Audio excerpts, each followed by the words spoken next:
सकता है। और मैंने तुमसे पूछा कि बड़े लोग उसके पैरों होते हैं या कमज़ोर आदमी। तुमने कहा कमज़ोरों ने उसकी इत्तबा की है। तो दरअसल यही लोग पैगंबरों के मुत्तबईन होते हैं।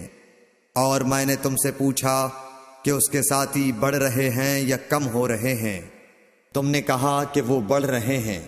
और ईमान की कैफियत यही होती है हत्ता कि वो कामिल हो जाता है। और मैंने तुमसे पूछा कि आया कोई शख्स उसके दीन से नाखुश होकर मुर्तिद भी हो जाता है। तुमने कहा नहीं। तो ईमान की खासियत भी यही है, जिनके दिलों में उसकी मसरत रच बस जाए वो इससे लोटा नहीं करते। और मैंने तुमसे पूछा कि आया वो कभी अहद शिकनी करते हैं। तुमने कहा नहीं। पैगंबरों का यही हाल होता है, वो अहद की खिलाफ वर्जी नहीं करते। और मैंने